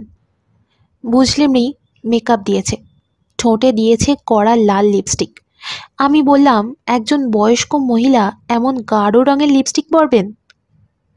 আমার কথায় মেকআপম্যান এমনভাবে তাকালেন যেন আমি ব্লাসফেমি করেছি। তারপর বলল, ঠোঁটে লিপস্টিক না দিলে টিভির পর্দায় ঠোঁট সাদা দেখাবে। আমি চুপ করে রইলাম। ওদের কাজ, ওরাই তো ভালো জানবে। স্টিল ক্যামেরাম্যান ছবি তুলেছে। আমি তাকে বলেছি আমার একটা ছবি 10-12 সাইজ করে আমাকে দিতে। অভিনয়ের স্মৃতি থাকুক, কি বলিস? মার কথা শুনে আমার হিংসা হচ্ছে। তিনি তার জীবনটা সুখেই কাটিয়ে দিচ্ছেন। সব কিছুর মধ্যে থেকেও তিনি কোনো কিছুর মধ্যেই নেই। ভাইয়া আজতে আছে, তাকে একদিনও দেখতে যাননি, তার প্রসঙ্গে একটা কথাও বলেননি, যেন এরকম কিছু ঘটেনি। সংসার আগে যেমন চলছিল এখনও সেরকম চলছে। আমি একদিনই ভাইয়াকে দেখতে গিয়েছি। পুলিশ অফিসার আমার সঙ্গে খুবই ভালো ব্যবহার করেছেন। আমাকে হাজতে লোহার শিক ধরে ভাইয়ের সঙ্গে কথা বলতে হয়নি, একটা আলাদা ঘরে বসতে দেওয়া হয়েছে। ভাইয়াকে আনা হয়েছে সেখানে। আমাদের জন্য কেক এবং চা দেওয়া হয়েছে। ভাইয়া আমাকে দেখে হাসল। আমি বললাম, কেমন আছো? ভাইয়া তার জবাবেও হাসল। তার গালে খোঁচা খোঁচা দাড়ি, চুল আঁচড়ানো নেই, তারপরও তাকে সুন্দর দেখাচ্ছে। ভাইয়ার কারণে যেন ঘরটা আলো হয়ে গেছে। আমি বললাম, তোমার কোনো অসুবিধা হচ্ছে না? ভাইয়া বলল, না, তবে রাতে খুব মশা কামড়ায়। এখানে মশারির ব্যবস্থা নেই, কয়েল জ্বালিয়ে দিয়ে যায়, এতে কাজ হয় না, কয়েলের গন্ধে দল বেঁধে মশা আসে। আমি বললাম, তুমি দস্তুরি বেগমকে একটা জিনিস রাখতে দিয়েছিলে, সেটার কি হবে? ভাইয়া আবারও হাসল। এই হাসির নিশ্চয়ই কোনো মানে আছে। আমি মানে বুঝতে পারছি না। মনে হচ্ছে এই প্রসঙ্গ নিয়ে সে কথা বলতে চাচ্ছে না। আমি বললাম, তোমার মাকে কি খবর দেবো ভাইয়া? তিনি এসে তোমাকে দেখে যাবেন? না। কোকড়া চুলে তোমার ওই বন্ধুটাকে আমার খুব দরকার, ওকে কোথায় পাওয়া যাবে বলতে পারো? না। ঠিকানা জানো না? ওর কোনো ঠিকানা নেই। নামটা বলো। নাম দিয়ে কি হবে? কিছুই হবে না, নাম জানতে ইচ্ছা করছে। ওর নাম টুনু। ভাইয়া খুব আগ্রহ করে চায়ে ডুবিয়ে কেক খাচ্ছে। তার ঠোঁটের কোনায় হাসি লেগেই আছে। আমি বললাম, ভাইয়া, তুমি আমাকে একটা কথা বলো তো, তুমি কি তোমার বন্ধুর মতো বড় ধরনের কোনো অপরাধ করেছ? ভাইয়া চায়ে চুমুক দিয়ে বলল, তোর কি মনে হয়? আমি সহজ গলায় বললাম, আমার এখন তোমাকে দেখে মনে হয় তুমি করেছ।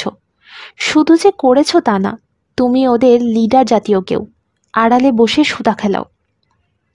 ভাইয়া আবারও হাসল। আমি বললাম, তুমি কিন্তু আমার প্রশ্নের জবাব দাওনি। ভাইয়া বলল, যে আমাকে যা ভাবে আমি সেরকম। আমি বললাম, এটা তো প্রশ্নের উত্তর হলো না। আমি জিজ্ঞেস করলাম নেপাল দেশটা কোথায়, তুমি বললে যেখানে নেপাল থাকার কথা সেখানে। তুই খুব সুন্দর করে কথা বলিস, তোর খুব বুদ্ধি। তুমি আমার প্রশ্নের জবাব দেবে না? এখন দেব না, কোনো একদিন হয়তো দেব, কিংবা জবাব দিতেও হবে না, নিজেই জবাব পেয়ে যাবি। আমি ভাইয়ার দিকে ঝুঁকে এসে বললাম, তুমি কি জানো ছোটবেলায় আমার বিয়ে হয়েছিল? ভাইয়া সহজ গলায় বলল, জানি, আজার চাচা ছেলের সঙ্গে। ওটা তো বিয়ে না, বিয়ে বিয়ে খেলা। সব কিছুই তো খেলা।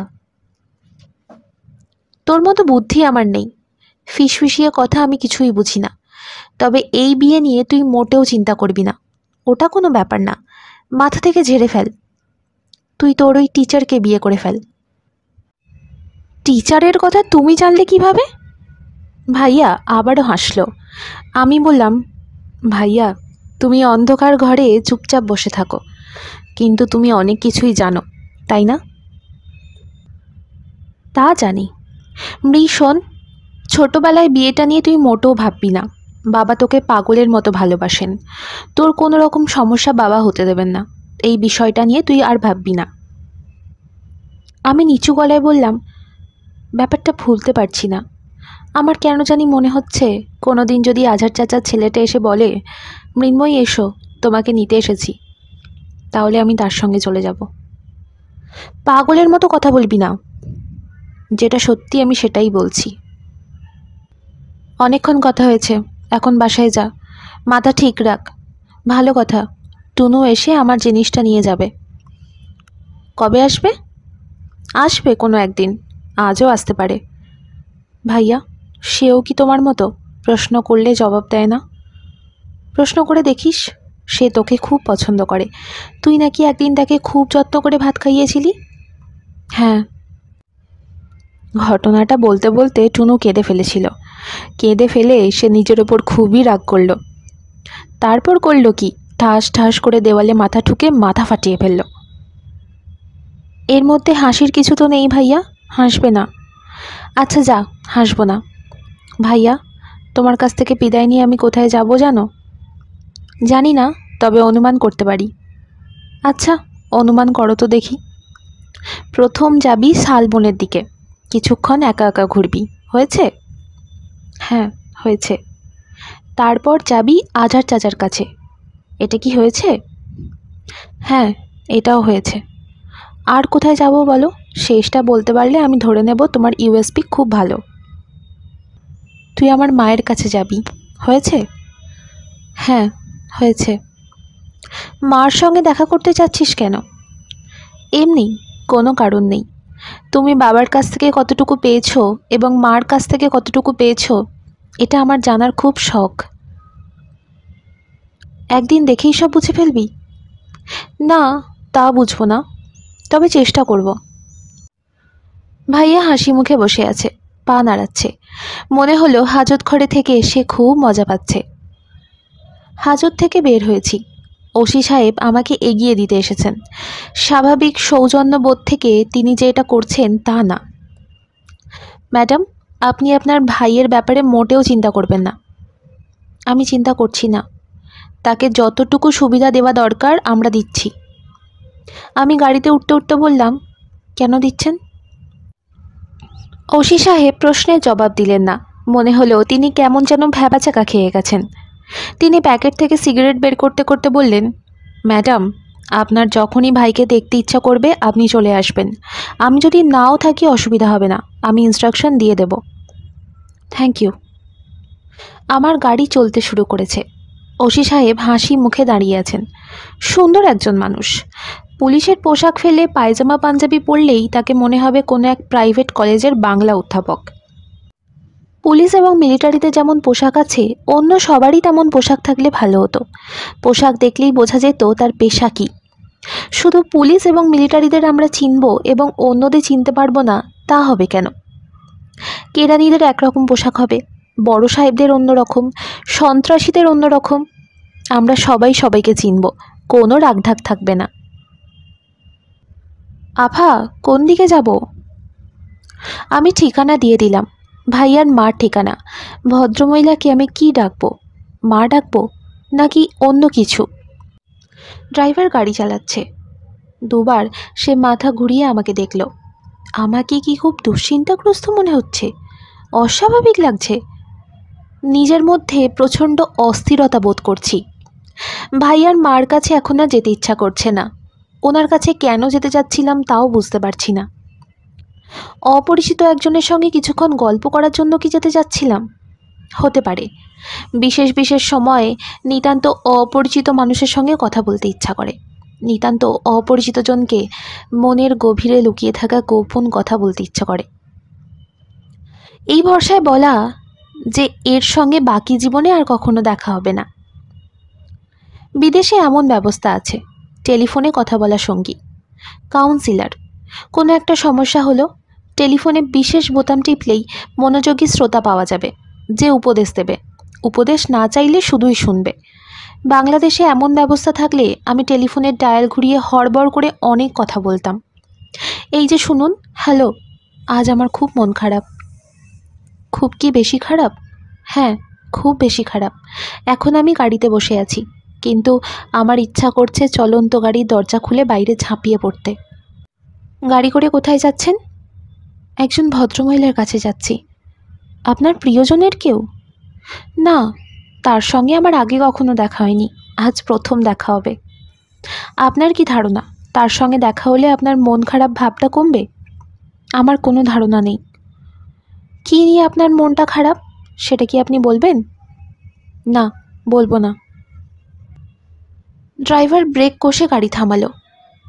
আমরা মনে হয় এসে পড়েছি। আমার গাড়ি থেকে নামতে ইচ্ছা করছে না। কি হবে নেমে? আমি বললাম, ড্রাইভার সাহেব, শালবনের দিকে চলুন, আমার ঘুম পাচ্ছে। আধো ঘুম আধো জাগরণে আমি গা এলিয়ে পড়ে আছি। টুনু নামের ছেলেটা জিনিসটা নিতে এলো সেদিনই। কি সহজ সরল মুখ, লাজুক ভঙ্গি। ভাইয়ার ঘরে বসেছিল, আমাকে দেখেই চট করে উঠে দাঁড়ালো, যেন সে স্কুলের ছাত্র, আমি সেই স্কুলের হেডমিস্ট্রেস। আমি বললাম, জিনিসটা আপনার? সে হ্যাঁ সূচক মাথা নাড়ল। আমি বললাম, নতুন কোনো অ্যাসাইনমেন্টে যাচ্ছেন? কত টাকার অ্যাসাইনমেন্ট? সে জবাব দিল না, মাথা নিচু করে দাঁড়িয়ে রইল। আমি বললাম, একটা কাজে আপনি কত টাকা নেন জানতে পারি? সে বলল, আমি যাই। ভাইয়া তো ঘরে নেই, আপনার যত্ন করারও কেউ নেই। আমি আপনাকে এক কাপ চা খাওয়াতে পারি, নাকি আপনাকে এক্ষুনি যেতে হবে? আপনার কি খুব তাড়া? সে আবারও বলল, আমি যাই। যাই যাই করছেন কেন? কিছুক্ষণ গল্প করুন, নাকি পুলিশ আপনাকে ফলো করছে? কেউ ফলো করছে না। একটা কথা শুধু বলে যান, ভাইয়াও কি আপনার মতো একজন? আমি যাই। আচ্ছা যান। আমি মাথা ঠিক রাখতে চেষ্টা করছি, কিন্তু পারছি না। মাথা এলোমেলো হয়ে যাচ্ছে। গত 5 দিন ধরে ক্লাসে যাচ্ছি না। আমার কি হয়েছে জানতে চেয়ে একের পর এক টেলিফোন আসছে। এইসব টেলিফোন ধরছে কস্তুরী বেগম। সে সবাইকে বলছে আফা সিলেটে গেছেন তার বাবার সাথে, কবে আসবে তার ঠিক নাই। তারা সবাই কস্তুরী বেগমের কথা মেনে নিয়েছে, একজন শুধু মানেনি। সে বলেছে মৃন্ময়ী বাসাতেই আছে, আপনি তাকে দিন, অসম্ভব জরুরি। টেলিফোন আমাকে ধরতে হলো। স্যার টেলিফোন করেছেন। তিনি অস্বাভাবিক গলায় বললেন, কি হয়েছে? আমি বললাম, কিছু হয়নি, শরীর খারাপ, জ্বর, মনে হচ্ছে ডেঙ্গু হয়েছে, সব লক্ষণ ডেঙ্গুর মতো। আমি কি ডেঙ্গু রোগীকে দেখতে আসতে পারি? এখন পারেন না, আমি একটা ধাঁধার সমাধান করার চেষ্টা করছি। যদি সমাধান করে ফেলতে পারি তাহলে আসতে পারেন। খুবই কঠিন ধাঁধা। ধাঁধাটা আমাকেও বলো, এসো আমরা দুজনে মিলে সমাধান বের করি। এই ধাঁধা আমাকেই সমাধান করতে হবে। মৃন্ময়ী, তুমি কেমন আছো বলো তো? আমার কেন জানি মনে হচ্ছে তুমি খুব ভালো নেই। ঠিক ধরেছেন, আমি ভালো নেই। তুমি চাইলে ভালো থাকার একটা মন্ত্র আমি তোমাকে শিখিয়ে দিতে পারি। শিখিয়ে দিন। সব কিছু সহজভাবে নেবে, যা হবার তাই হচ্ছে, বেশি হচ্ছে না, কম হচ্ছে না। নিয়তিবাদী দৃষ্টিভঙ্গি। যে নিয়তিবাদী না তার পক্ষে এমন দৃষ্টিভঙ্গি নেওয়া কি সম্ভব? নিয়তিবাদী হয়ে যাও। আপনি কি নিয়তিবাদী? হ্যাঁ।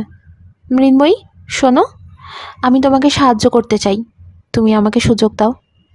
আমি হাসতে হাসতে বললাম, নিয়তিতে যদি লেখা থাকে আপনি আমাকে সাহায্য করবেন, তাহলে সাহায্য করবেন। যদি এরকম কিছু লেখা না থাকে তাহলে সাহায্য করতে পারবেন না। স্যার, আমি রাখি। আর একটু কথা বলো। নিয়তি বলছে এখন আর কথা হবে না। আমি টেলিফোন রেখে দিলাম। আমি আকাশ দেখছি। আকাশ মেঘে মেঘে কালো হয়ে আছে। যে কোনো সময় বৃষ্টি নামবে। বৃষ্টির নবধারা জলে স্নান করতে পারলে ভালো হতো। মনের সব গ্লানি ধুয়ে মুছে যেত। সেটা সম্ভব না। আমার জ্বর খুব বেড়েছে। কস্তুরী বেগম খুবই ব্যস্ত হয়ে পড়েছে। মাথায় পানি ঢালতে চায়, ডাক্তার ডাকতে চায়। আমি পাত্তা দিচ্ছি না। জ্বর গায়ে আকাশের দিকে তাকিয়ে বৃষ্টির জন্য অপেক্ষা করছি। একটু আগে বাবা সিলেট থেকে টেলিফোন করেছিলেন। উদ্বিগ্ন গলায় বললেন, মৃ, আজকের খবরের কাগজ দেখেছিস? আমি সহজ গলায় বললাম, দেখেছি। বাবা বললেন, আমি প্লেনের সেকেন্ড ফ্লাইট ধরে ঢাকায় চলে আসছি, কোনো রকম দুশ্চিন্তা করবি না। আচ্ছা। খবরটা পড়ে তুই কি বেশি রকম আপসেট হয়েছিস? তোর গলায় এরকম শোনাচ্ছে কেন? বাবা, আমার জ্বরের কারণে গলায় এরকম শোনা যাচ্ছে। আমি দুপুরের মধ্যে চলে আসব, তুই মোটেও আপসেট হবি না। আমি আপসেট না বাবা, আমি নিয়তিবাদী হয়ে গেছি। নিয়তিবাদী মানুষ আপসেট হয় না। বাবা, এই ঘটনাটা তুমি ঘটিয়েছ? এন্ড গেমে জয়লাভ হয়েছে? বাবা বিরক্তি গলায় বললেন, কি আজে বাজে কথা বলছিস? এয়ারপোর্টে গাড়ি পাঠিয়ে দে। তোর মা কোথায়? মার নাটকের শুটিং চলছে বাবা, তিনি শুটিংয়ে গেছেন। খবরের কাগজ কি তোর মা দেখেছে? হয়তো দেখেছে। মা নিয়মিত খবরের কাগজ পড়েন। তারপরও শুটিংয়ে চলে গেল? খবরের কাগজের খবরটা তোমার জন্য যতটা গুরুত্বপূর্ণ, মার জন্য হয়তো ততটা না। বাবা, টেলিফোন রেখে দিই, কথা বলতে পারছি না, ব্যথায় মাথা ছিঁড়ে যাচ্ছে। তস্তরি বেগম হঠাৎ ঘরে ঢুকে উত্তেজিত গলায় বলল, আফা, আজা চাচা মারা গেছেন, খবর জানেন? খবরের কাগজের প্রথম পাতায় আজহার চাচার একটা ছবি ছাপা হয়েছে। ছবির ক্যাপশন, সন্ত্রাসীর গুলিতে বিশিষ্ট ব্যবসায়ীর মৃত্যু। হত্যাকাণ্ডের দীর্ঘ বর্ণনাও আছে। দিনে দুপুরে একটা সুন্দর চেহারার ছেলে কি কাজের কথা বলে তার অফিসে ঢুকেছে। সবার সামনে পরপর 3বার গুলি করেছে। ছেলেটার চেহারা সুন্দর, মাথা ভর্তি কোঁকড়ানো চুল। পুলিশ সন্দেহ করছে হত্যাকাণ্ডের নায়কের নাম টুনু, সে পেশাদার খুনি। ছবিতে আজহার চাচার চোখ বন্ধ করে শুয়ে আছেন। একটা ছেলে তাকে জড়িয়ে ধরে ব্যাকুল হয়ে কাঁদছে। কি পবিত্র দৃশ্য। তস্তরি বেগম বলল, আজহার চাচাজির ছেলে আসছে আফা, আফনের সাথে দেখা করতে চাই। তারে কি সইলা যেতে বলবো? সে খুব কান্দেছে। তাকে ড্রয়িং রুমে বসাও, তাকে বলো আমি আসছি। আসছি বলেও আমি শুয়ে আছি, তাকিয়ে আছি আকাশের দিকে। আকাশ জোড়া মেঘ, কি সুন্দর মেঘমালা, কখন বৃষ্টি নামবে। শেষ হলো হুমায়ুন আহমেদের লেখা মৃন্ময়ী। এটি ছিল অন্তিম পর্ব। গল্প পাঠ আপনাদের কেমন লাগলো অবশ্যই কমেন্ট করে জানাবেন, এবং আপনাদের অনেক ধন্যবাদ, এতদিন ধরে আমার সাথে আছেন, পাশে আছেন, আমাকে অনেক সাহস যোগাচ্ছেন। আপনাদের কাছে ছোট্ট অনুরোধ, গল্প পাঠ ভালো লেগে থাকলে দয়া করে চ্যানেলটি সাবস্ক্রাইব করে আমার পাশে থাকবেন। ভালো থাকুন, বেশি বেশি করে বই পড়ুন, সুস্থ থাকুন। শেষ অবধি আমার সাথে থাকার জন্য অনেক ধন্যবাদ।